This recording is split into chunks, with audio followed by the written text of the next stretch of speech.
அஸ்ஸலாமு அலைக்கும். இப்போ வந்து நம்ம பூரி எப்படி செய்கிறதுன்னு பார்க்கலாம். போன வீடியோவில் பூரி மசாலா எப்படி செய்கிறதுன்னு காமிச்சோம். இப்போது சாஃப்டான மிருதுவான பூரி எப்படி செய்யலான்னு பார்க்கலாம். இது வந்து நான் வந்து அதே மாதிரி 1 கிலோ மாவு எடுத்திருக்கேன். 1 கிலோ மாவுக்கு தேவையான அளவு உப்பு அதில் போட்டுருங்க. அப்புறம் இதுக்கு வந்து எண்ணெய் 2 டேபிள் ஸ்பூன் எண்ணெய். நல்லா சாஃப்டாக எப்போவுமே காயாது, நல்லாயிருக்கும். இதை நல்லா நம்ம கலந்து விட்டுக்கணும்.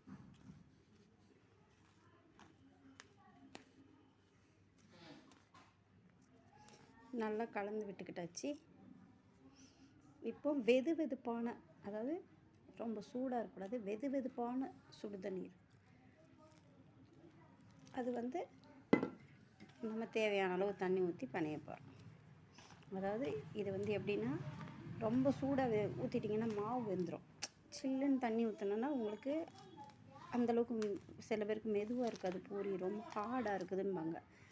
அதனால் கொஞ்சம் வெது வெதுப்பான தண்ணி தேவையான அளவு கொஞ்சம் கொஞ்சமாக ஊற்றி கைவிட்டு கலருங்க.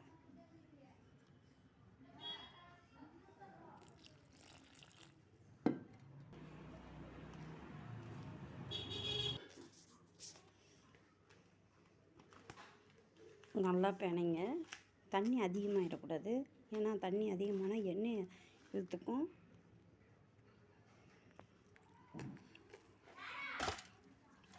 இந்த மாதிரி ரொம்ப தண்ணியாக பிணையக்கூடாது, ரொம்ப கெட்டியாகவும் இல்லாமல் நல்லா சாஃப்டாக பிணையணும். கொஞ்சம் நேரம் பிணைஞ்சிக்கிட்டே இருக்கணும். இந்த மாதிரி சாஃப்டாக இப்படி கை வச்சோம்னா உள்ளே போகணும். நல்லா சாஃப்டாக இந்த மாதிரி பிணைஞ்சதுக்கப்புறம் இப்போ நம்ம உருண்டை போட்டுடலாம்.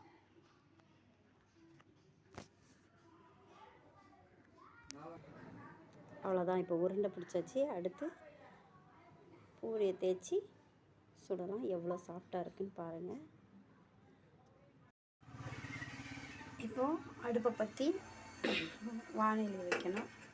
வானலில் அடுப்பை பற்றி ஒரு கடாயை வச்சணும். கடாய் நல்லா ஈரப்பதம் இல்லாமல் காயணும்.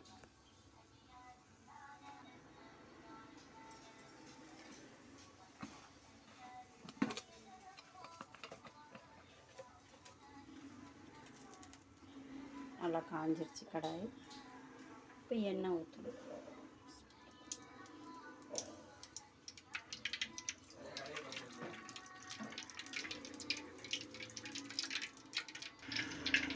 எண்ணெய் நல்லா காயணும். நல்லா காஞ்சதுக்கப்புறம் போடணும், இல்லைன்னா உங்களுக்கு பூரி வந்து உப்பாது. இப்போது எண்ணெய் நல்லா காஞ்சிருச்சு. இப்போ பாருங்கள் எப்படி நல்லா உப்புதுன்னு பாருங்கள். நல்லா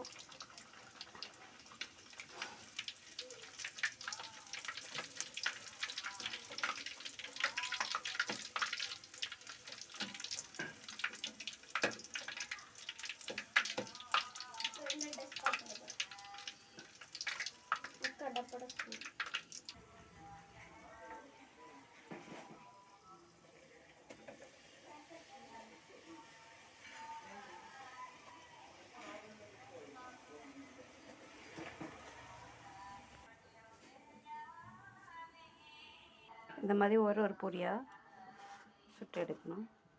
அது கொஞ்சம் ஆறட்டும். ஆறினோன்னா நான் உங்களுக்கு பிச்சு காட்டுறேன்.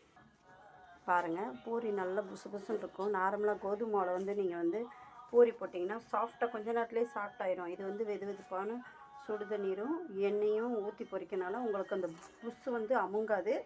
அதே நேரம் கொஞ்சம் மொறுமொறுப்பாகவும் இருக்கும், சாஃப்டாகவும் இருக்கும். நான் உங்களுக்கு எப்படின்னு பிச்சு காட்டுறேன் பாருங்கள். பாருங்கள் எவ்வளோ சாஃப்டாக இருக்கு பாருங்கள். சாஃப்டாகவும் இருக்கும், உங்களுக்கு மொறுமொறுப்பாகவும் இருக்கும். பாருங்கள் அவ்வளோ சாஃப்டாக இருக்கும், அவ்வளோ சாஃப்டாக இருக்குது. இந்த மொறுமொறுப்பும் இறங்காது. நீங்கள் வெது வெதுப்பான தண்ணீர் வந்து இது பண்ணுறனால, எண்ணெய் ஊற்றுறனால உங்களுக்கு புஸ்ஸு அடங்காது, புஸ்ஸுன்னு தான் இருக்கும். அதே நேரம் மொறுமொறுப்பாகவும் இருக்கும், சாஃப்டாகவும் இருக்கும். இது பாருங்கள் எவ்வளோ ஒரு சாஃப்டாக இது அப்படியே கோதுமை பூரி தான், மைதா மாவு பூரியில் அவ்வளோ ஒரு சாஃப்டாக இருக்குது. இந்த மாதிரி நீங்கள் பூரி போட்டு பார்த்துட்டு எப்படி இருக்குன்ட்டு எங்களுக்கு கமெண்ட்டில் சொல்லுங்கள். அஸ்ஸலாமு அலைக்கும் வரஹ்மத்துல்லாஹி வபரகாத்துஹு.